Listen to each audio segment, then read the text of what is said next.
Hello students, आज हम पढ़ने वाले हैं कक्षा 8वीं का अध्याय 6 कार्बन।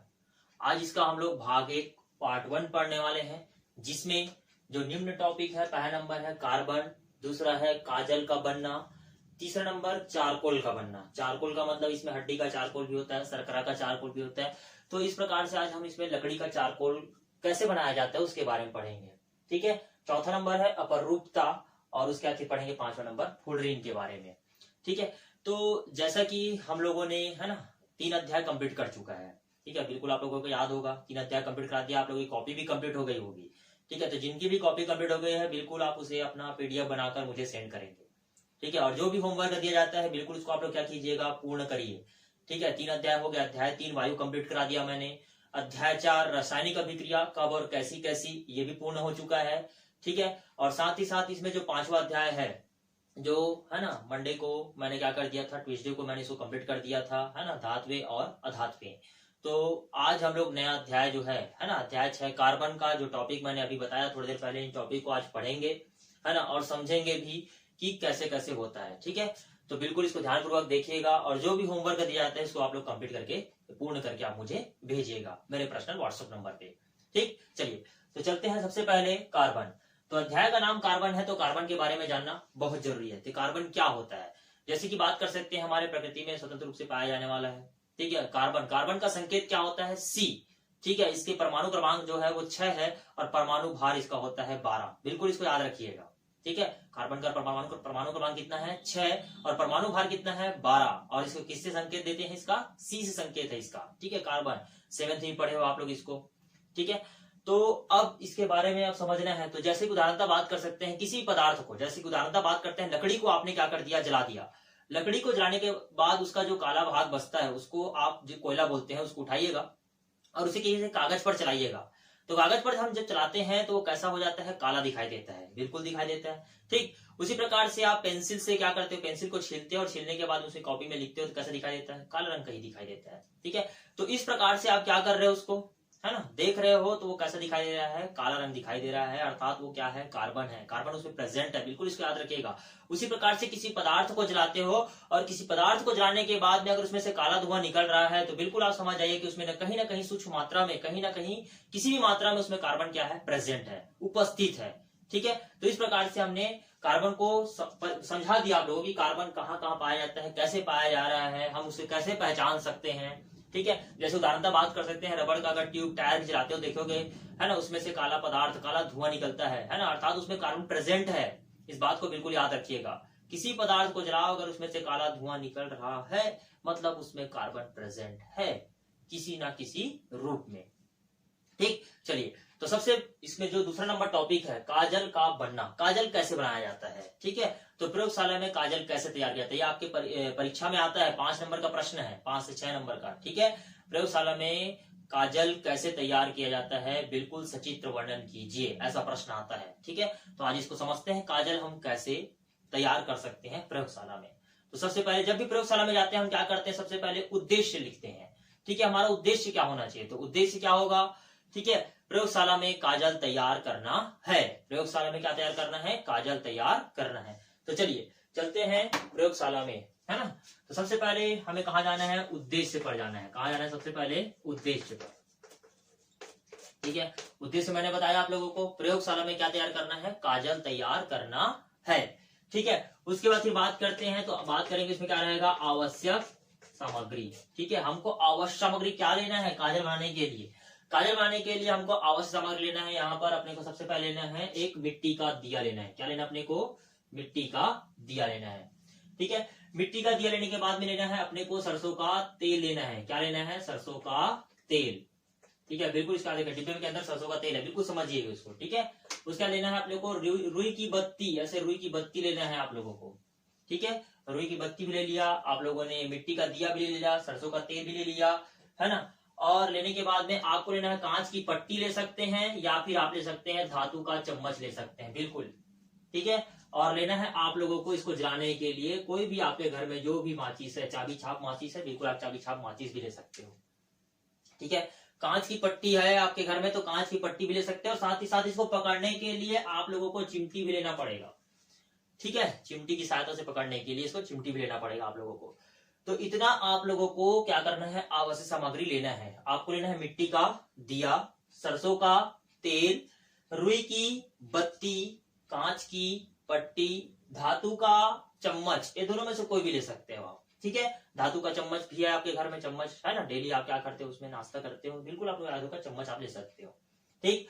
और माचिस लेना है आपके घर में जो भी माचिस है, माचिस ले लेना है। और अगर आप कांच की पट्टी इस्तेमाल कर रहे हैं तब उसके लिए आपको चिमटी लेना है, और इत्यादि जो भी आएगा उसको हम इत्यादि में लिख लेते हैं, ठीक। अब उसके बाद क्या करते हैं हम लोग, प्रयोग विधि में चलते हैं। कहां चलते हैं, प्रयोग विधि में, प्रयोग विधि में, ठीक है। ध्यान पूर्वक सुनिएगा प्रयोग विधि को। हमको सर्वप्रथम क्या करना है, एक मिट्टी का दिया लेना है। क्या लेना है, सर्वप्रथम एक मिट्टी का दिया लेना है, ठीक है। इसको थोड़ा सा नीचे बनाता हूं ताकि हम इसको अच्छे से समझा सके, ठीक है। चलिए, तो हमको लेना है एक मिट्टी का दिया लेना है सर्वप्रथम, ठीक है। ये सर्वप्रथम हमने एक मिट्टी का दिया ले लिया, ठीक है। ये मिट्टी का दिया हम लोगों ने ले लिया। मिट्टी का दिया लेने के बाद में उसमें डाल देना है आप लोगों को सरसों का तेल। ये तो कंप्लीट हो गया। अब लेना है आपको सरसों का तेल। सरसों का तेल लेंगे और इसके अंदर हम लोग क्या कर देंगे, सरसों का तेल क्या कर देंगे, डाल देंगे। ये सरसों का तेल हम लोगों ने डाल दिया, ठीक है। अब क्या करेंगे हम लोग, यहाँ पर रुई की बत्ती लेंगे, है ना। रुई की बत्ती को क्या कर देंगे, इसके अंदर हम लोग क्या कर देंगे, डाल देंगे और इसको थोड़ा देर छोड़ देंगे, है ना, ताकि ये तेल को क्या कर ले, सोख ले। थोड़ा देर इसको छोड़ देंगे। जैसे ये तेल को क्या कर लेगा, सोख लेगा, उसके बाद हमको क्या करना है, माचिस लेना है। हमने ये तीन चीज ले लिया, अब माचिस लेना है। और माचिस की सहायता से हम क्या कर देंगे, इसकी बत्ती को क्या कर देंगे, जला देंगे। जैसे इसकी बत्ती को हम क्या करेंगे, ये हमने इसकी बत्ती को जला दिया, ठीक, बत्ती जल उठी है, ठीक। अब उसके बाद हमको लेना है, यहाँ पर आप कांच की पट्टी नहीं ले रहे हो तो चिमटी लेने का आवश्यकता नहीं है। आपके घर में धातु की चम्मच है, आप धातु का चम्मच ले सकते हो।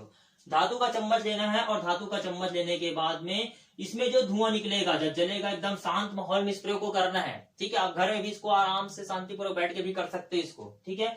जब इसमें काला धुआं निकलेगा तो इसे क्या करना है, अपने को धातु के चम्मच में क्या करना है, एकत्रित करना है। जैसे ही हम इसे धातु के चम्मच में एकत्रित करेंगे, हमको एक काला पदार्थ जमा हुआ इस चम्मच में या धातु के चम्मच में आपको दिखाई देगा इस भाग पर, ठीक है। उस धातु के चम्मच में जो काला पदार्थ दिखाई देगा उसे आप ऐसे हाथों से ऐसे निकाल सकते हैं। और वो जो काला पदार्थ प्राप्त होगा, अब परिणाम लिख सकते हैं हम। परिणाम क्या लिख सकते हैं, धातु के चम्मच में जो काला पदार्थ जमा हुआ है उसे हम क्या कहते हैं, काजल कहते हैं। क्या कहते हैं, काजल कहते हैं। और इसे आपने सरसों के तेल से बनाया था तो बिल्कुल ये आपके लिए कोई हानिकारक नहीं होगा। अगर इसे मिट्टी का तेल डाल दिया होता आपने या और कोई भी ऑयल डाल दिया होता तो जो यहाँ पर काजल तैयार होता वो आपकी आंखों के लिए कैसा हो सकता था, दूषितपन या खतरा हो सकता था, नुकसानदेह हो सकता था। लेकिन आपने इसे सरसों का तेल इस्तेमाल किया, बिल्कुल, तो ये काजल जो है यहाँ पर तैयार हो चुका है इस धातु के चम्मच में, ठीक है। पुनः देख लीजिए, हम लोगों ने क्या लिया, एक मिट्टी का दिया लिया। मिट्टी के दिए में हमने डाला सरसों का तेल, डाला। सरसों का तेल डालने के बाद में उसमें हमने डाला रुई की बत्ती। रुई की बत्ती डालने के बाद में हमने उसे क्या कर दिया, सोखने दिया थोड़ा देर तेल को, है ना। और जब वो तेल सोख लिया उसके बाद फिर हमने इसे माचिस की सहायता से क्या कर दिया, इसको जला दिया। जलाने के बाद में जब उसमें से काला धुआं जो निकल रहा था उसे हमने इस धातु के चम्मच में क्या किया, एकत्रित किया। तो धातु के चम्मच में जो काला पदार्थ एकत्रित हुआ या जो हमें प्राप्त हुआ उसे हम क्या कहते हैं, काजल कहते हैं। क्या कहते हैं, काजल कहते हैं, ठीक है। अगर आप कांच की पट्टी में एकत्रित करना चाहते हो तो बिल्कुल आपको सावधानी बरतना पड़ेगा। उसके लिए आपको चिमटी इस्तेमाल करना पड़ेगा और उसे थोड़ा सा दूर रख के, ऐसे चिमटी से ऐसे हो तो ऐसे थोड़ा दूर रहकर आपको क्या करना पड़ेगा, उसको धुएं को या काला जो पदार्थ निकल रहा है उसको एकत्रित करने के लिए आपको थोड़ा दूर रहना पड़ेगा। हो सकता है कि वो गर्म होके क्या हो जाए, टूट जाए या फूट जाए और आपके चेहरे पर ना आ जाए, इसलिए आपको थोड़ा सा दूर रहना पड़ेगा। तो ज्यादा अच्छा रहेगा कि आप वहां पर क्या ले सकते हैं, धातु का चम्मच ले सकते हैं। इसमें कोई भी आपको नुकसान नहीं होने वाला है, ठीक। चलिए, तो ये तो हो गया काजल कैसे बनाया जाता है, ये आप लोगों ने सीख लिया, ठीक है। नामांकित भी कर देना है, मिट्टी का दिया, सरसों का तेल, रुई की बत्ती, धातु का चम्मच, है ना। और जब भी चित्र बनाते हैं उसे क्या करते हैं हम लोग, डिब्बे के अंदर क्या करते हैं, बंद करते हैं। बिल्कुल इसको याद रखिएगा। और यहाँ पर आपको काजल प्राप्त हुआ है तो काजल भी लिख सकते हैं, ठीक। चलिए, तो ये तो हो गया आप लोगों का, क्या हो गया, पहला नंबर जो था आज का, है ना, काजल का बनना, काजल कैसे बनाया जाता है ये तो मैंने आप लोगों को समझा दिया, ठीक। चलिए, अब आगे बढ़ते इसमें लकड़ी का चारकोल कैसे बनाया जाता है।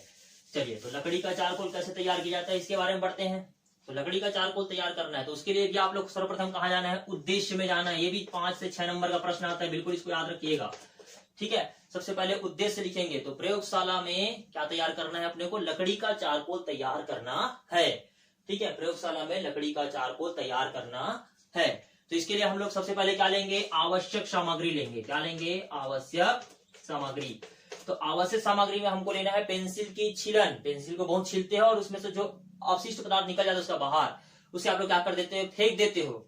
तो उसी को हमको लेना है, पेंसिल की छीलन लेना है अपने को, है ना। ये लिख दिया हूं मैं, पेंसिल की छीलन। ये ले लिया आप लोगों ने। ये लेने के बाद में अपने को लेना है ना, कड़े कांच की परख नली, जो बोरोसिल से बना होता है, कड़े कांच की परख नली, जिसको आप लोग जितना भी गर्म कर लो, लाल तत्व तक होते तक गर्म कर लो, वो टूटने वाला नहीं है।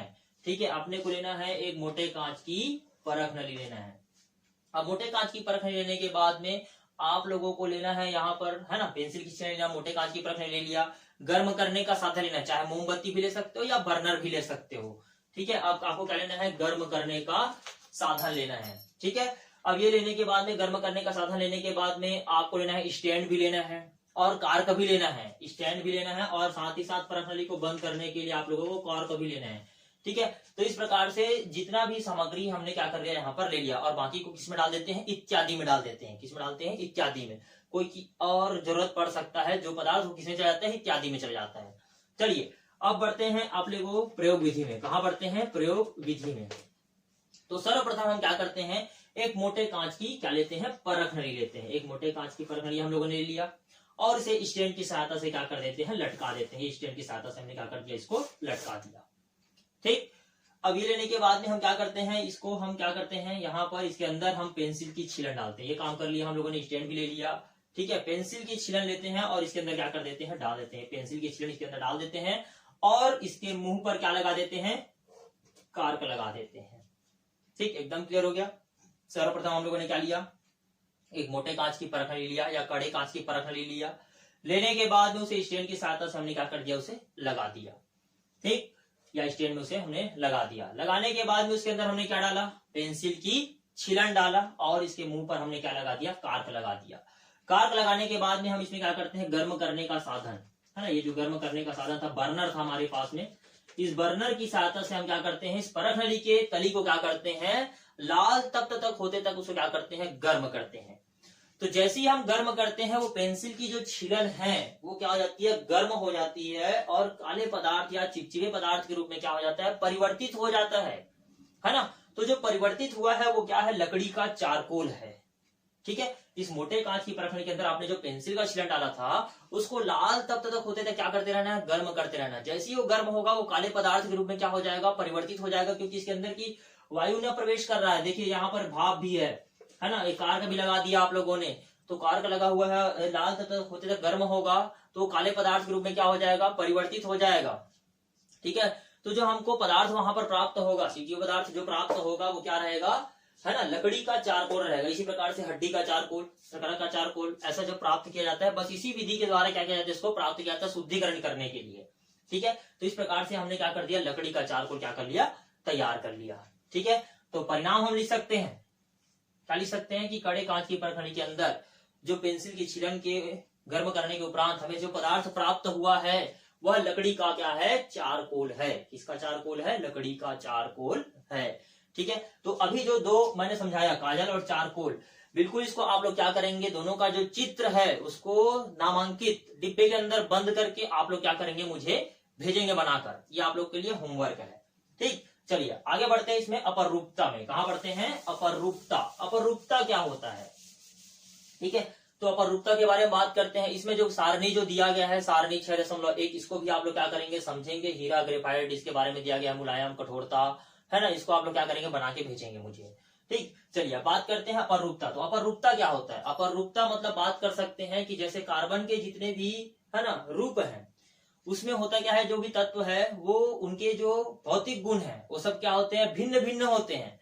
लेकिन अगर कहीं किसी एक पदार्थ को लेकर जला दिया जाए या सभी पदार्थ को जला दिया जाए और अगर वो हवा के साथ क्रिया करता है तो कार्बन डाइऑक्साइड गैस बनाता है। अर्थात हम कह सकते हैं कि इनका जो रासायनिक गुण होता है वो कैसा होता है, भिन्न भिन्न होता है। कैसा होता है, भिन्न भिन्न होता है। ठीक, मतलब कहने का तात्पर्य यही है कि एक ही तत्व के ऐसे, है ना, अलग अलग रूप, है ना, एक ही तत्व के ऐसे अलग अलग रूप हमको देखने को मिलते हैं जिनके भौतिक गुण कैसे होते हैं, भिन्न भिन्न होते हैं। भौतिक गुण मतलब किसी का चेहरा अलग दिखाई दे रहा है, किसी का चेहरा अलग दिखाई दे रहा है। ठीक है, तो ये कैसे होगा, इसके भौतिक गुण। जो सामने है वो भौतिक गुण। तो भौतिक गुण कैसे होते हैं? भिन्न भिन्न होते हैं। लेकिन रासायनिक गुण कैसे हो जाते हैं? समान होते हैं। रासायनिक गुण कैसे होते हैं? समान होते हैं। तो उसे हम क्या कहते हैं? अपरूप कहते हैं। और इसी गुण को जो दर्शाता है उसे हम क्या कहते हैं? अपरूपता कहते हैं। क्या कहते हैं? अपरूपता। जैसे कि एग्जाम्पल लेते हैं, ठीक है, क्लास में पूरे कितने स्टूडेंट बैठे हुए हैं? मान लो 40 विद्यार्थी बैठे हुए हैं। उन 40 विद्यार्थियों में किसी का शकल एक दूसरे से नहीं मिलता, किसी का चेहरा एक दूसरे से नहीं मिलता, तो ये क्या कहलाएगा? उनका भौतिक गुण कहलाएगा। कौन सा गुण कहलाएगा? भौतिक गुण। मतलब सभी के जो गुण है, हालांकि कक्षा 8वीं में पढ़ रहे हैं, लेकिन सभी का जो भौतिक गुण है वो कैसा है? भिन्न भिन्न है। लेकिन रासायनिक गुण, रासायनिक गुण जैसे बात करते हैं, उनका परीक्षा ले लिया, टेस्ट ले लिया मैंने, ठीक है। टेस्ट लेने के बाद मैंने देखा कि हाँ, रासायनिक गुण कैसे हो गए? समान हो गए, है ना। भौतिक गुण कैसे दिखाई दे रहा था? भिन्न भिन्न। लेकिन रासायनिक गुण कैसे हो गए? समान। जैसे ही मैंने टेस्ट लिया, सभी का आ गया 25 से 25 आ गया। सभी का किसमें आ गया? 25 से 25। मतलब पढ़ाया और 25 से 25 आ गया। मतलब हम कह सकते हैं कि हाँ, इनका भौतिक गुण देखने में तो अलग अलग है। लगता है कि चेहरे से नहीं पढ़ता होगा, उसको लगता होगा चेहरे से नहीं पढ़ता होगा, इसको देखकर लगता है हाँ पढ़ता होगा। लेकिन जब टेस्ट लिया गया तो सब में 25 से 25 ला दिया। मतलब उनके क्या हो गए? भौतिक गुण कैसे थे? भिन्न भिन्न। लेकिन रासायनिक गुण कैसे हो गए? समान हो गए। तो ये क्या कहलाता है? उनके इन्हीं गुण को दर्शाता है, उसे हम लोग क्या कहते हैं? अपरूपता कहते हैं। क्या कहते हैं? अपरूपता। तो बिल्कुल परिभाषा आपको याद हो गया होगा, ठीक है। एक ही तत्व के, है ना, ऐसे भिन्न भिन्न रूप होते हैं। एक ही तत्व के ऐसे भिन्न भिन्न रूप होते हैं जिनके भौतिक गुण जो होते हैं वो कैसे होते हैं? भिन्न भिन्न होते हैं। और रासायनिक गुण कैसे होते हैं? समान होते हैं, है ना। और जिसे हम क्या कहते हैं? अपरूप कहते हैं। तथा इसी गुण को जो दर्शाता है उसे हम लोग क्या कहते हैं? अपरूपता कहते हैं। तो बिल्कुल इसको याद रखिएगा, ठीक है। ये तो हो गया अपरूपता के बारे में। बात करते हैं इसमें फुलरिन, ठीक है। तो फुलरिन जैसे कि बात कर सकते हैं इसमें यहाँ पर, है ना, 1985 में, ठीक है। इसका जो खोज करने का जो श्रेय आता है वो अमेरिका के, है ना, जो वास्तुकार थे जिसका नाम था बकमिंसर, ठीक है।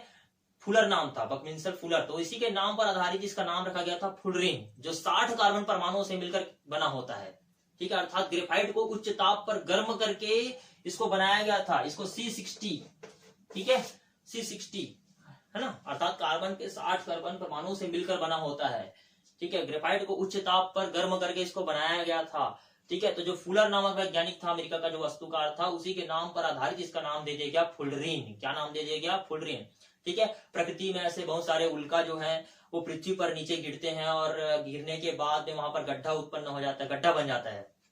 तो गड्ढा बन जाता है, उसमें भी ऐसे बहुत सारे जो कार्बन जो थे, तत्व जो थे, है ना, कार्बन 70, कार्बन 90, कार्बन 120, इन सभी का खोज हो चुका है। जो अर्धचालक, है ना, और बोलना चाहिए साथ ही साथ जो विद्युत तार इत्यादि बनाने में क्या आता है? इसका उपयोग होता है। बिल्कुल इसको याद रखिएगा, है ना। और जो C60 है, अर्थात कार्बन का जो 60 परमाणु है, इसका उपयोग किसमें किया जाता है? एड्स के रोकथाम में भी इसका इस्तेमाल किया जाने वाला है। ये भी बिल्कुल याद रखिएगा, एड्स के रोकथाम में, है ना। एड्स रोग जो है उसके रोकथाम में भी C60 अर्थात कार्बन का जो, है ना, फुलरिन जो भाग है उसका उपयोग किया जाने वाला है या किया जा रहा है। बिल्कुल इसको याद रखिएगा। तो मैंने बताया आप लोगों को 1985 में, है ना, क्या हुआ था? कुछ वैज्ञानिकों ने मिले थे। वैज्ञानिक मिलने के बाद में जो ग्रेफाइट को उच्च ताप पर गर्म कर, है ना, ग्रेफाइट को उच्च ताप पर गर्म करके, है ना, इसको बनाया गया था, है ना। ये कार्बन का 60 कार्बन परमाणु से मिलकर बना होता है। इसका अणु कैसा होता है? गोलीय होता है। इसका अणु कैसा होता है? गोलीय होता है, ठीक है। जो अमेरिका के जो वास्तुकार, जैसे मैंने बात किया था फुलर, तो फुलर जो वैज्ञानिक है उसके नाम पर ही इसका नाम दे दिया गया फुलरिन, ठीक है। प्रकृति में, है ना, ऐसे बहुत सारे जो उल्का है उनके गिरने के कारण गड्ढा बन जाता है। उस गड्ढे में भी कार्बन के ये जो मुख्य भाग थे, जो फुलरिन जो बात किया गया, कार्बन 60, कार्बन 70, कार्बन 90, कार्बन 120, इन सभी को वहां पर उपस्थिति को पाया गया है, जिसका उपयोग अर्धचालक के रूप में या विद्युत तार बनाने के रूप में इसका उपयोग किया जाने वाला है। साथ ही साथ जो कार्बन 60 है अर्थात जो फुलरिन है, इसका भी उपयोग किसके किया जाता है? एड्स के रोकथाम में भी इसका इस्तेमाल किया जाने वाला है। तो ये तो हो गया फुलरिन, जो 60 कार्बन परमाणुओं से मिलकर बना होता है। इसका अणु कैसा होता है? गोलीय होता है। पेपर में पूछा जाता है, बिल्कुल इसको याद रखिएगा, ठीक है। फुलरिन कितने कार्बन परमाणु से मिलकर बना होता है? बिल्कुल 60 कार्बन परमाणु से मिलकर बना होता है, ठीक है। इसका अणु कैसा होता है? गोलीय होता है, ठीक है। किस वैज्ञानिक के नाम पर रखा गया? कहाँ का वैज्ञानिक था? तो अमेरिका का वैज्ञानिक था। क्या नाम था? बकमिनर्स फुलर। क्या नाम था? बकमिनर्स फुलर के नाम से इसका नाम जाना जाता है, ठीक है। इसके नाम इसलिए फुलरिन रखा गया, ठीक है। बिल्कुल इसको याद रखिएगा, है ना। उल्का पिंड जब गिरा तो वहां पर गड्ढा हुआ, वहां पर कौन कौन से और कार्बन जो परमाणु थे उसको देखने को मिला? तो कार्बन परमाणु किसको? 70 को देखने को मिला, 90 देखने को मिला, 120 देखने को मिला। बिल्कुल इसको याद रखिएगा, ठीक, परीक्षा में पूछा जाता है। तो आज के लिए इतना बहुत था, ठीक है। जितना मैंने आप लोगों को समझाया, 5 टॉपिक कार्बन के बारे में, काजल कैसे बनाया जाता है, चारकोल कैसे बनाया जाता है, अपरूपता किसे कहते हैं, फुलरिन क्या है, कैसे बनता है, ग्रेफाइट को उच्च ताप पर गर्म करके बनाया जाता है, बिल्कुल मैंने आप लोगों को बताया। तो आज के लिए इतना बहुत है, आगे के और पार्ट्स में है ना इनके जो उपयोग है उनके बारे में हम लोग क्या करेंगे, पढ़ेंगे। तो आज के लिए इतना बहुत है, धन्यवाद।